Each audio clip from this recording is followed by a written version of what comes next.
Владата на СДСМ и ДУИ започна со работа од 1 јуни 17 година. Брзо после ова следуваше ребаланс на буџетот за 17-та, за кој што велеа дека тие не го креирале и речиси како да не сносеа никакви одговорности или залагања за овој ребаланс. Арно ама стаса буџетот за 18-та година, а тоа беше првиот нивни буџет и се од тогаш па до денес ние просведочуваме за големи, поголеми, се поголеми, за да стасаме до денешните огромни проекции на буџетот за 23-та. Започнаа со оној за 18-та вреден 3,2 милиарди евра, па 19-та вреден 3,5 милиарди, па 4 милиарди за 20-та, 4,2 за 21-та и 4,4 за 22 година. Ребалансот за 22-та се искачи на рекордните 4,7 милиарди, но тоа не беше се.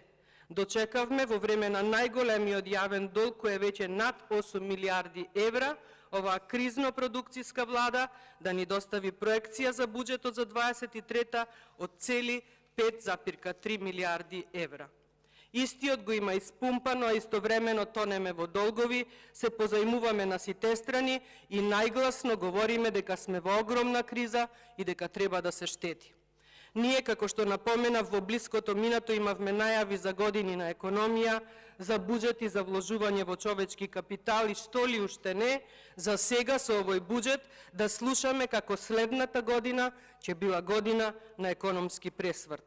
Според мене ова е најголемото признание дека изминатите буџети биле тешки промашувања, а ветувањата за економски бум лажни, па сега одиме на пресврт.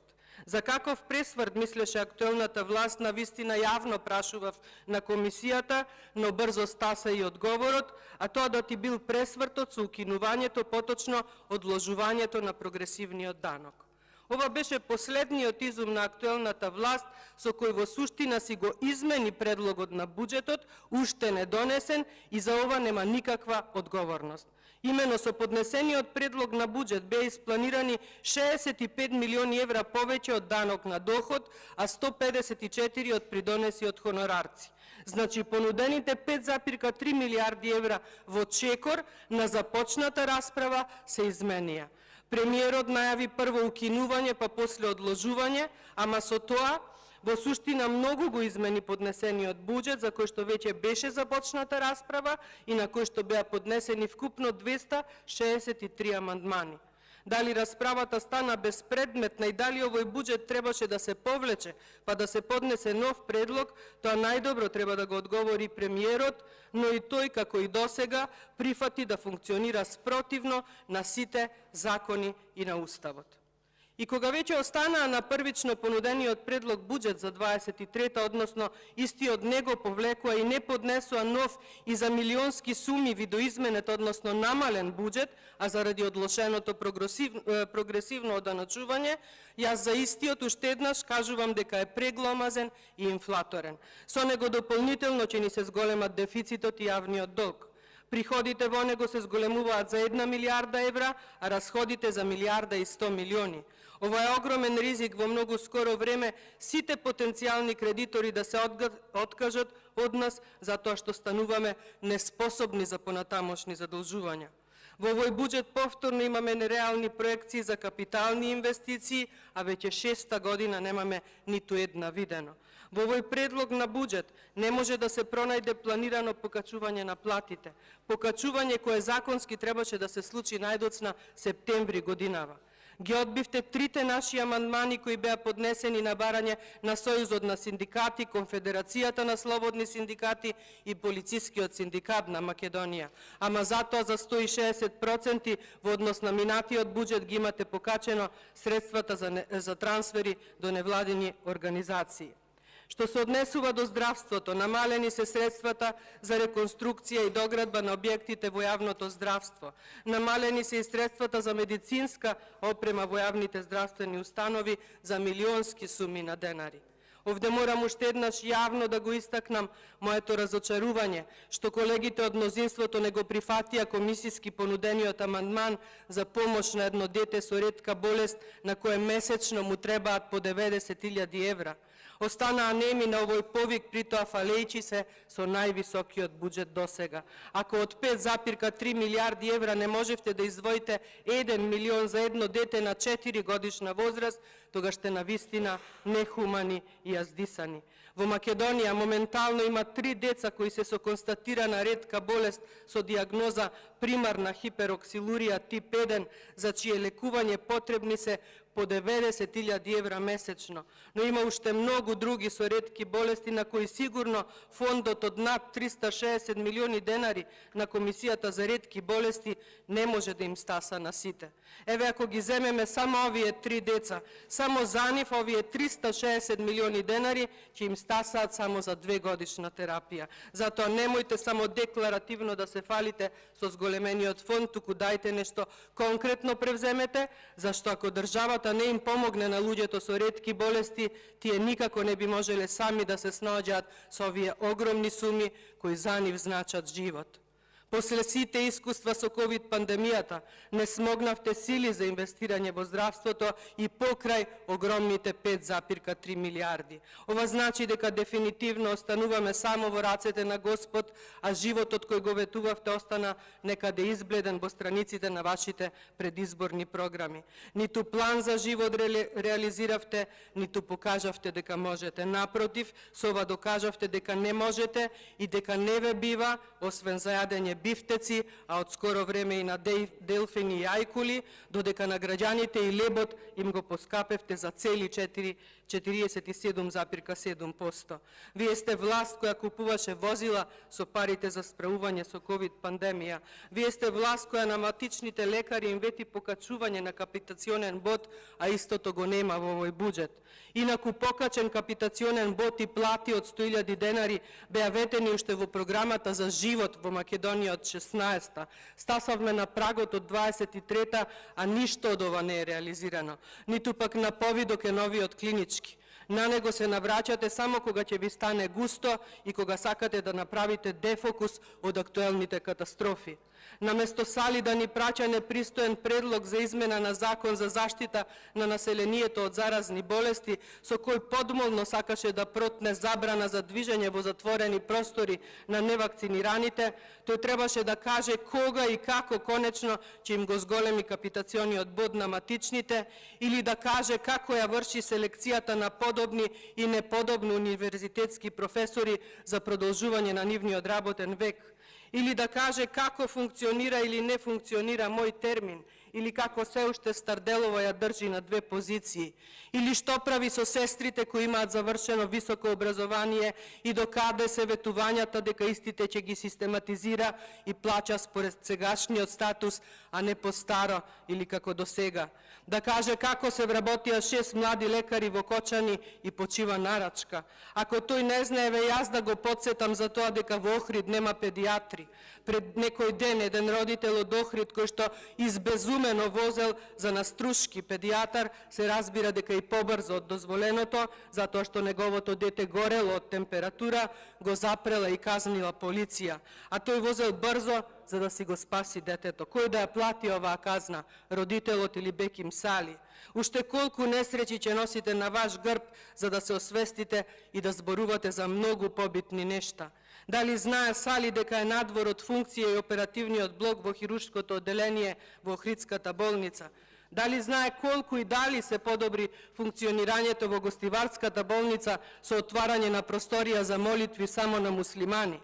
Сали треба да каже многу поважни нешта за здравството, а да не замајува со нов клинички. Оти, ако во време кога се има обезбедено средства за истиот, ова не се реализира и сега плаќаме казнени поени, како во време на најголема финансиска криза ќе се најдат пари за нов клинички сега.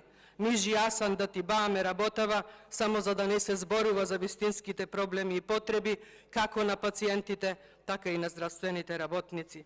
Навистина доста храбар чекор беше да се превземе руинираното здравство од страна на Филипче, но храбро би било и конечно да се почне со некаква вистинска реформа во здравството.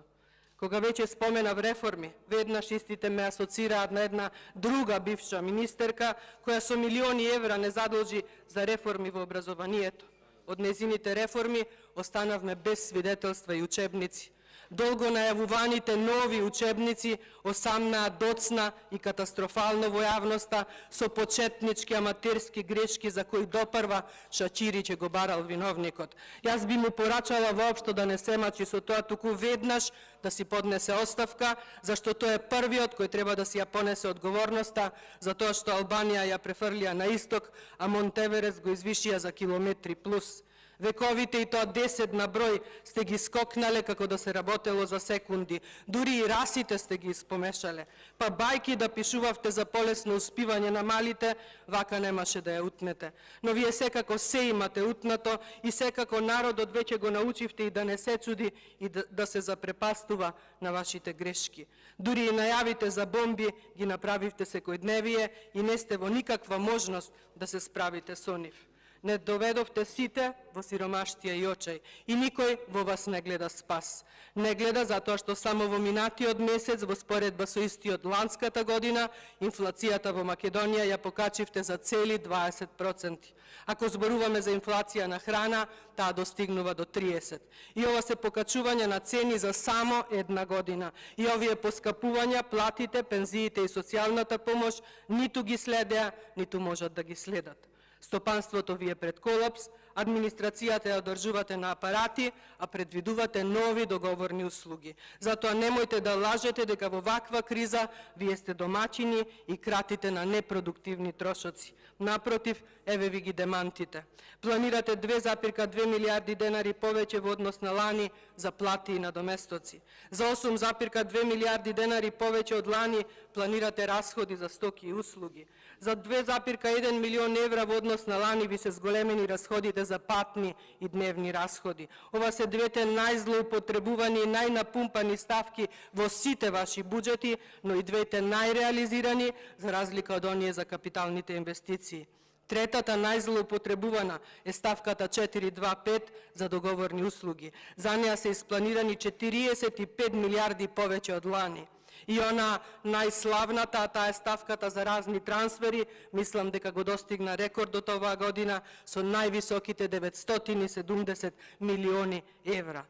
Дека пак буџетот не е развоен и нималку реформски, еве ви два докази. Првиот, 1,4 милиарди евра повеќе од лани планирате да потрошите за пензии. Вториот, речиси половина од вкупниот буџет за 23-та е предвиден за социјални трансфери или поточно цели 2,3 милиарди од вкупните 5,3 се предвидени за социјалата, што е непобиден факт дека сиромаштијата расте право пропорционално на вашите буџети.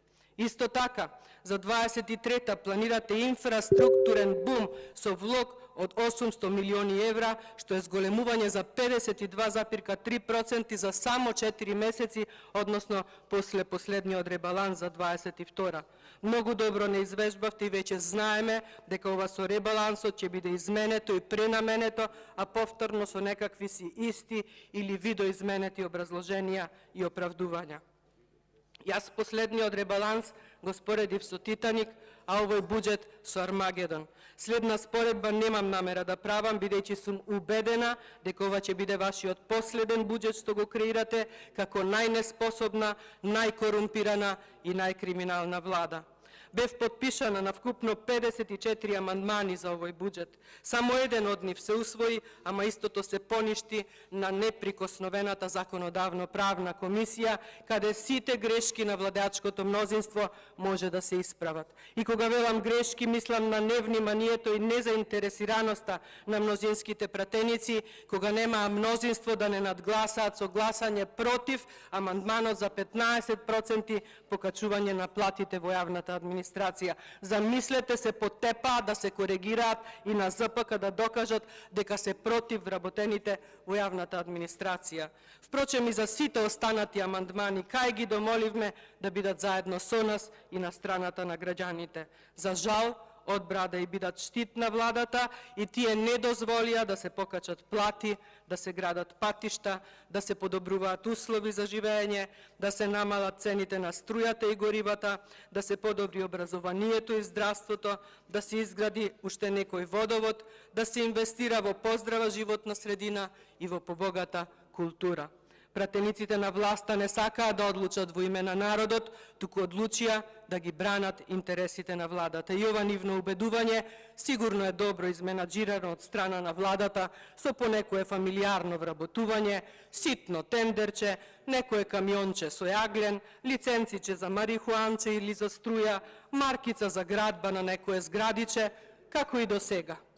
Вие, впрочем, не само што не бевте заинтересирани за ваше обезбедување мнозинство при одбивањето амандмани, туку и при гласањето на дневниот ред за оваа седница не бевте сите присутни во сала. Со само 51 глас за го усвоивте дневниот ред на кој што беше точката за буџетот, што доволно уште еднаш говори за вашата несериозност и стабилно мнозинство. Што се однесува до амандманите, најмногу сум револтирана на единствениот амандман кој што го имав за Гостивар, а тоа беше да се издвојат 36 милиони денари или 600.000 евра за комплетна проектна документација и комплетна реконструкција на спортската сала Младост. Од цели 5,3 милиарди евра, владата не издвојува за гостиварскиот спорт. Не би сакала да се случи некоја несреќа, па после неа да реагирате, но верувајте дека натака оди работата.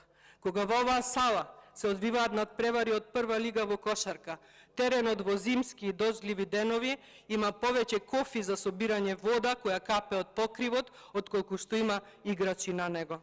Температурите во салата се минусни и играчите, особено оние кои што доаѓаат од потопли краишта, не можат да се загријат за да постигнат резултат. Но резултатот сепак го имаме. Кошаркарскиот клуб Гостивар моментално е прв на табелата во ова првенство. Жално е што владата не сака да учествува во овој успех и што не им обезбедува човечки услови за тренирање и за надпревари на нашите кошаркари. Во Младост тренираат и спортуваат и ракометари, каратисти, се игра и мал фудбал. Тренираат и машки, и женски, и македонци, албанци, турци и роми. Публиката навива за сите. Само власта не сака да навива за спортот. Бара милиони оправдувања во милиардерскиот буџет и не сака да помогне. Не знам која е целта, но знам дека спортот не треба да препознава разлики, најмалку политички, и знам дека мојата повеќе годишна борба за да успеам во изнаоѓање начин оваа спортска сала да не се остави на забод на времето, нема никогаш да ја запрам. Ова го правам за гостиварскиот спорт и никогаш нема да се откажам. За следната година останува да им се извинам на моите гостиварчани и да им пренесам дека актуелната власт има други приоритети. Но ако евентуално Гостивар стане шампион, може би ќе се сети власта дека можеше и таа да слави заедно со него. Конечно, последниот буџет само говори колку можете да сте аздисани, а во време на најголема финансиска криза и колку можете да трошите за се, само не за македонските граѓани. 5,3 милиарди евра буџет при долг од близу 8 милиарди евра говорат само за вашата неориентираност во простор и време. Но што може да се очекува од влада предводена од премиер кој не само што е дезориентиран меѓу трибините Бихачка и Линденска, туку со секој измина ден се повеќе просведочува во корист на документот кој му бил издаден во далечната 2001 година.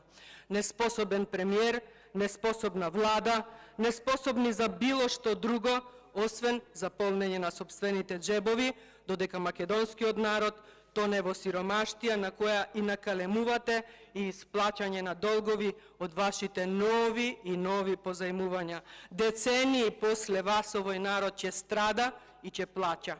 Но подобро е што побрзо да ви се стави крај од кога и да е, отколку да ве оставиме да продолжите со вашава општо народна плячка.